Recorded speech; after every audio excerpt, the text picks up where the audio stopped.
Fixing কাণ্ডে ধৃত আকাশ দাস তার বাড়ি কোথায় জানেন? বেলঘড়িয়ার পাওয়ার হাউস মোড়, যে বাড়ির নাম মায়াকুঞ্জ। আমরা এই মুহূর্তে সেই বাড়ির সামনে এসেই হাজির হয়েছি।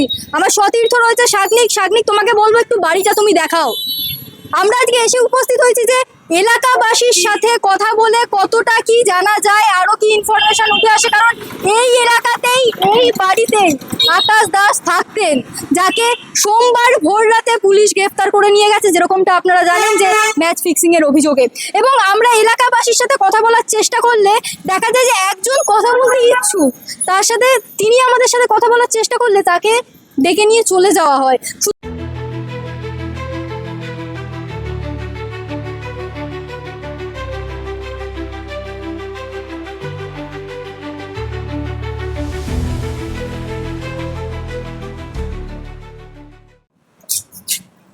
দু মিনিট কথা বলতে পারবেন? আপনি না এর আগেই তো কথা বলছিলেন আমাদের সাথে। কথা বলেছি, হ্যাঁ হ্যাঁ, কাজে ব্যস্ত আছি, কি করে কথা না সেটা বুঝতে পারছি। আপনি তো এখানে বলেছিলেন একটুখানি আগে। বসেছিলাম, তো কাজে আছি, কাজের মধ্যে আছি, কি কথা বলবো আমি? হ্যাঁ, আমরা একটু আপনার সাথে কথা বলে না না, কিছু না, আমি বাইরে দিতে পারবো না। না, বাইরে আপনার চাইছি না। না, যে করে বেশ কথা বলবেন না, ওরা এখানে থাকে না তো। হ্যাঁ, আমরা ওকে বলছি না, আমরা নর্মাল। না, আমি কথা বলতে পারবো না। আমি এখানকার ছেলেই না, আমি বিশ পার্কের ছেলে। আমি কাজে জবে এসছি, জব করবো না? আপনি জবে এসেছেন এখানে? করবো। হ্যাঁ, না জব তো করুন না, কিন্তু আমরা তো এনার সাথে কথা বলছি। না প্লিজ, ওরা এখানে কেউ থাকে না, ওরা কেউ থাকে না এখানে। হ্যাঁ, আচ্ছা, তাহলে আপনি ওনাকে ওনাকে বলবো কি করে? কিচ্ছু জানি না আমরা, কি করে জানি? আমরা জানবো কি করে? আমরা কাজ করে চলে যাই, আমরা জানবো কি করে? আমরা কেউই যায় না। না না, আকাশটাকে চিনি না, আমাদের প্রপার্টি মালিক। ব্যাস এইটুকুই, তার বেশি না। খুবই ভালো, গুড। মানে আপনি তো জানেন আকাশ দাস একটা এইটুকু জানি। কেসে জড়িত, সেটা আমি জানি। প্রমাণিত অবশ্যই হয়নি। হতে পারে, আমরা এগুলো করতে পারবো।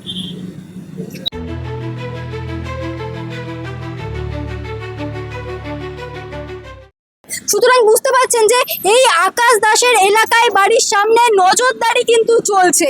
তারপরেও সমস্ত কিছুর ঊর্ধ্বে গিয়ে আমরা কথা বলার চেষ্টা করেছিলাম কিছু যারা এখানে ব্যবসায়ী রয়েছে, দোকানের যারা মালিক রয়েছে, কারণ আপনারা জানেন এনাদের সাথে ভালোই যেরকম একটা পরিচয় ছিল আকাশ দাসের, তারা কি বলছে আমরা সেটা তাদের থেকে জানার চেষ্টা করেছিলাম।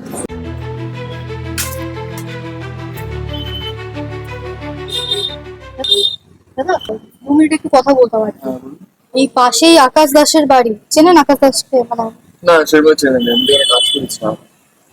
মানে থাকে, তাও তো মানে থাকেন এখানে যেতে আসতে কখনো? জানতেন উনি একটা খেলাধুলার বিষয়ে যুক্ত ছিলেন, বা কি করতেন উনি, যেহেতু পাড়ার এই পাড়ার? আমার দাদার মতোই হয়, আমি চিনি, কিন্তু সেদিনের কি ঘটনা সেটা বলতে পারবো না। কিন্তু উনি খেলাধুলার সাথে যুক্ত ছিল। যেটা জানতে পারা গেছে যে একটা বেটিং চক্র এবং ম্যাচ গড়াপেটার জন্য উনি মানে গ্রেফতার হয়েছেন। এবং আপনি যেহেতু বলছেন যে মানে মানুষটাকে দেখেছেন আপনি, তো এরকম কি করতে পারেন আকাশ দাস, এরকম আপনার মনে হয়েছিল আগে থেকে দেখে? না, সেরকম কিছু তো জানি না, আমাদের সাথে যেটুকু চেনা জানা সেটুকুতে উনি এরকম কোনো কিছু হওয়ার কথা না। এবার যদি হয়ে থাকে তো সেটা সেটা তো এখনো বিচার আছে। হ্যাঁ, প্রমাণ হয়নি। সেটাই। মানে অ্যাজ আ হিউম্যান কেমন লাগতো আর কি আপনার? যেহেতু ভালোই, আমার চেনা জানা, মানে আমরাও তো খেলাধুলার মধ্যে ছিলাম, তো সেই বিষয়ে চেনা জানা। কথাবার্তা ঠিকঠাক ছিল। হ্যাঁ, লাস্ট পর্যন্ত কি করে না না না, এখন তোমার বাড়িতে মানে ওই বাড়িতে কে কে থাকতেন? সেই সব। আপনি তো ওনাকে চেনেন? হ্যাঁ হ্যাঁ, নর্মাল। তো কদিন ধরে তো পরিচিত? অনেকদিন, মানে আমরা তো এখানেই থাকি বেলগুড়ের মধ্যে, উনি তো সেরকম ভাবেই চেনা যায়। এবং এই আকাশ দাস, যেটা অভিযোগ উঠেছে যে তিনি মানে কলকাতা বা এখানে নয়, বিদেশেও এই ফিক্সিং চক্রের সাথে জড়িত ছিলেন। এবং তাছাড়া তার আর একটা তথ্য আছে, ব্যাকগ্রাউন্ডটা জানেন?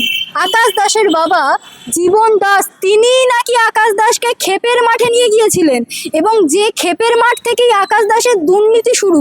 কি সেই দুর্নীতি? তিনি নিজে ক্ষেপের মাঠে দল গঠন করতেন, এবং সেই দল যদি সেমিফাইনালে উঠতো তাহলে মোটা টাকার বিনিময়ে দল নিয়ে তিনি হেরে যেতেন। সেই আকাশ দাসের দল সেমিফাইনালে হেরে যেত টাকার বিনিময়ে, এবং ঠিক এই জিনিসই তিনি কিন্তু কলকাতা ময়দানে কালো ছায়া ফেলে দিয়েছিলেন। এবং আমরা যে কথা এসেছি যে এলাকাবাসীর সাথে কথা বলে দেখুন, যেরকমটা যে অনেকে, কেউ বলছে তার বাবার মিষ্টির দোকান, কেউ বলছে বিরিয়ানির দোকান, যে এলাকার মধ্যে যে ভাবমূর্তি খুব একটা স্বচ্ছ নয়, সেটা কিন্তু আজকে পরিষ্কার হয়েছে। আকাশ দাসকে কি চেনেন? মায়াকুঞ্জ, হ্যাঁ ও তো বিরিয়ানি দোকান। হ্যাঁ, বিরিয়ানি দোকান এবং মায়াকুঞ্জের মানে মালিক। তো উনি ওটার সম্বন্ধে কিছু জানেন, কেমন লোক ছিল, কি পুজোর মধ্যে ধরে আছে? অ্যাকচুয়ালি আমি এখানে মানে এসেছি 2-3 মাস হলো দোকান করেছি আর কি। তার আগে আপনি বাইরে থাকেন। হ্যাঁ মাসে কখনো দেখেছেন আকাশ দাসকে? হ্যাঁ ও তো দোকানে বসতো তো বিরিয়ানি দোকান। বিরিয়ানি দোকানে বসতো। আচ্ছা, উনি কেমন মানুষ, রকম কথা কি হয়েছে? না ওরকম ভাবে কথা হয়নি, বিকালে দোকানে যাই বিরিয়ানি কিনি বাড়ি চলে যাই এই ব্যাপার। না এসব ব্যাপার না। মানে ওটা বিরিয়ানি যখন এই ওই হাই হ্যালো যত দাদা বিরিয়ানি দিন খাই এই ব্যাপার। তাহলে আমি কথা বলি। না, ওনাকে বিপাশ বলছেন আছেন, তো ওনাকে যে কোনো মনে হচ্ছে উনি একটা কোনো অনৈতিক কাজের মধ্যে যুক্ত থাকতে পারেন। কি কাজ হচ্ছে সেটাও তো আমি জানি না। একটা বেটিং চক্র উনি ধরা পড়েছে। ও সেটা তো আমি জানি না। হ্যাঁ দেখছি না পুলিশ টুলিশ এসে হ্যাঁ লাস্ট 3 দিন ধরে এখানে অনেক পুলিশ যাতায়াত করছে। হ্যাঁ দেখেছি এখানে পুলিশের গাড়িটারি এসছে, কিন্তু আমি এখন দোকানদারির মধ্যে ব্যস্ত থাকি তো সারাদিন, আর ওদিকে ধ্যান দেওয়া হয়। এলাকাবাসীদের মধ্যে একটা ভয়ও রয়েছে।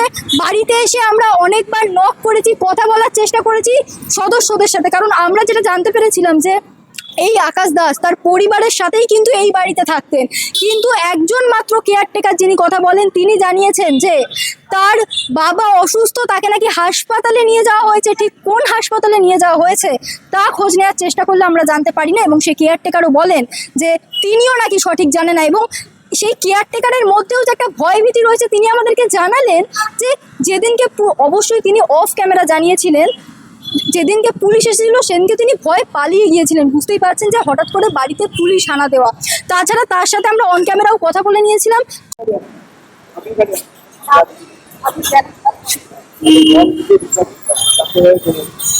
ওনাদেরকে বাড়ি মানে বাড়ি থেকে ওনার মানে পরিবার এখানে পাঠান না, বাবা ওনার বাবা হসপিটালে। আচ্ছা আপনি যদি বলেন মানে কবে ভর্তি হয়েছে? আকাশ দাস আমাদের মানে কবে ভর্তি হয়েছে? ভয়ের কিছু নেই। কতদিন হলো হাসপাতালে ভর্তি? কবে হয়েছে ভর্তি, কবে হয়েছে?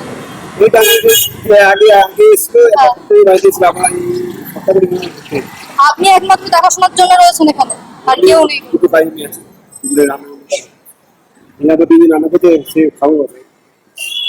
তার মানে এখন তো কেউ নেই, রান্না বান্না সব আপনারা।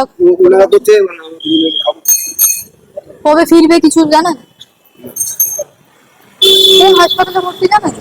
তো দরকার ছিল আর কি। কোন হাসপাতালে ভর্তি ওনার বাবা বলেন আপনি? এই যে মায়াকুঞ্জ যে বাড়িতে আকাশ দাস থাকতেন, সেই বাড়ি কিন্তু ভিতর থেকে লক করা। এরকমটা নয় যে পরিবারের সদস্যরা বাড়ি লক করে বেরিয়ে গেছেন, ভিতর থেকে ঘরের দরজা দেওয়া। কিন্তু কারোর সাথে আমরা যোগাযোগ করতে পারিনি, আমরা জানি না বাড়ির ভিতরে কি আছে বা নেই। আমরা কথা বলতে পরিবারের সদস্যদের সাথে পারিনি। এবং যেরকমটা বলছিলাম যে নেরোকা ট্রাউ বাংলাদেশের এবং আই লিগ দল, যে ট্রাউ একটা আই লিগ দল, সেই দলের সাথেও এই বেটিং চক্র মানে বেটিং চক্রের সাথে জড়িত ছিলেন। মানে যেরকমটা বললাম যে শুধু এখানে নয়, বিদেশেও চক্রটা কতটা বড় এবং কিভাবে উপার্জন করছিলেন, যে একটা ময়দানে কালো ছায়া ছড়িয়ে দিয়ে এইভাবে দুর্নীতি করে টাকা উপার্জন, যে ফুটবলের বেচা কেনা বলা যেতে পারে এইভাবে। এবং আকাশ দাসের এই যে বাড়ি, এখান থেকে এবার আমরা চলে যাব সন্তোষ ক্লাব, যেখানে এই আকাশ দাসের আনাগোনা ছিল।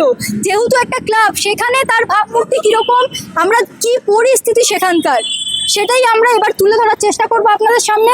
সঙ্গে থাকুন আমাদের।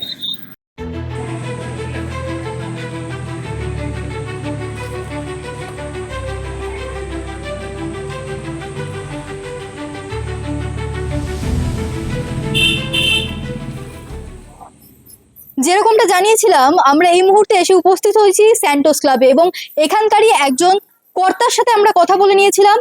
আকাশ দাসের সম্পর্কে এই স্যান্টোস ক্লাবের কর্তা কি বললেন সেই বিষয়ে বিস্তারিত জানাবে আমার সতীর্থ সাগ্নিক রয়েছে। সাগ্নিক।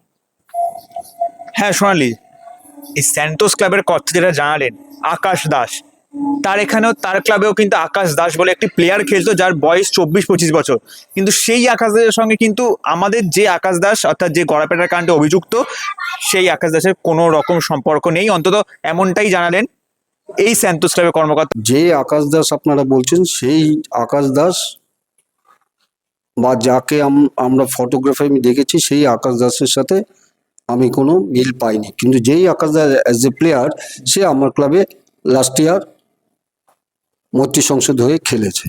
এই ম্যাচ ফিক্সিং কাণ্ডে ধৃত যে আকাশ দাস তার সাথে স্যান্টোস ক্লাবের কোনো যোগাযোগ নেই, না এখানে আসা যাওয়া না দীর্ঘদিন ও আসা যাওয়া করছে না। আচ্ছা, আগে কি করতো মানে কোনোভাবে কোনোভাবে হয়তো যখন শিবেন সরকার ছিল তখন হয়তো আসতো, আচ্ছা। কিন্তু শিবেন সরকার আজকে 2 বছর হয়েছে, সে এক্সপায়ার করেছে। সে আমাদের কোচ ছিল অ্যাজ এ, কলকাতাতেও তার নাম খুব প্রতিষ্ঠিত শিবেন সরকার। তা আপনার কি মানে এই যে এই আকাশ দাসের কথা আমরা বলছি, তো আপনি তো ডিএস এরও মেম্বার, তো সেখানে সম্বন্ধে কি আপনার কি জানা আছে গড়াপেটের সম্বন্ধে আকাশ দাস? মানে পূর্বে কোনো পরিচয় বা না, পূর্বে পরিচয় বললাম যে কোনো ছেলে গড়াপেটা করছে এরকম তো আমাদের পক্ষে জানা সম্ভব হয় না। না, এই যে একজন ফুটবল কর্মকর্তা হিসেবে বা ফুটবল ক্লাবের খিদিরপুরের ফুটবল ম্যানেজার হিসেবে কোনো পরিচিতি আপনাদের এই কাণ্ডটা ঘটানো কোনো পরিচিতি ছিল? না না কিচ্ছু ছিল না না ব্যাকগ্রাউন্ডে? না, আর তাছাড়া স্যান্টোস ক্লাবের সাথে এই ধৃত আকাশ দাসের কোনো যোগাযোগ যোগাযোগ নেই। আপনাদের কর্মকর্তা হওয়ার সাথে সাথে ডিএস এরও মেম্বার, এবং ডিএস এর মেম্বার বলেই কিন্তু তার কাছে একাধিক ফোন এসেছিল যখন আমরা তার ইন্টারভিউ নিতে গেছিলাম। এবং এই কারণে আমাদের সন্দেহটা প্রবল হয়েছিল, কারণ আমরা যে মুহূর্তে এসে পৌঁছেছিলাম তার কাছে নানা ফোন আসছিল এই ঠিক ফিক্সিং কাণ্ডে জড়িত আকাশ দাসকে ঘিরে। সেখান থেকে কিন্তু আমাদের সন্দেহটা আরো বাড়ে যে তাহলে নিশ্চয়ই এই স্যান্টোস ক্লাবের সাথে অবশ্যই আকাশ দাসের একটা সম্পর্ক ছিল, তার এখানে যাওয়া আসা ছিল, যে কারণেই আমরা এখানে এসে পৌঁছেছিলাম। কিন্তু সোনালি, এই সন্দেহটা কিন্তু সম্পূর্ণ তিনি ভেঙে দেন, এবং শুধু ভাঙেই না, তিনি কিন্তু একদম পয়েন্ট টু পয়েন্ট করে বলেন যে আকাশ দাস কোন ক্লাবে আগে খেলতো, এখন কোন ক্লাবে খেলেন, সে একটা ফুটবলার। তার সঙ্গে কিন্তু খিদিরপুরের টিম ম্যানেজার আকাশ দাস, যার বয়স অবশ্যই আপনারা জানেন যে 25-26 বছর তো অবশ্যই নয়, অনেকটাই বেশি, তার সঙ্গে কিন্তু মুখের কোনো মিল নেই। এবং তারাও নিউজ পেপার পড়ছে এবং নিউজ পেপারেও দেখছে যে ওই আকাশ দাসের ছবি কিন্তু এটার সঙ্গে একদমই মিল খাচ্ছে না। অর্থাৎ এখানে কিন্তু একটা কনফিউশনের সৃষ্টি হয়েছিল। এখানে তো একটা কনফিউশন অবশ্যই থেকে গেল, যে একটা ধোঁয়াশা, এটা কি অস্বীকার করা হলো?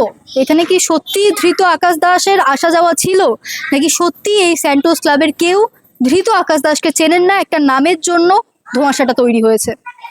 তাহলে সোনালি, যেটা বোঝা গেল যে আজকে যে সম্পূর্ণ আমরা এই প্রতিবেদনটি করলাম, ওই বাড়ির লোক থেকে স্যান্টোস ক্লাব, কোথাও কিন্তু একটা মিসিং লিঙ্ক কিন্তু একটা রয়ে যাচ্ছে। এবং এলাকার যে থমথমে চেহারা এবং এলাকার যে কিছু জনের যে ব্যবহার আপনারা ইতিমধ্যে দেখে নিয়েছেন সমস্ত কিছুটা, সেখান থেকে যে বিষয়টা কিছুটা হলেও জটিল এবং সমস্ত বিষয় মিলিয়ে যে একটা ধোঁয়াশা রয়েছে।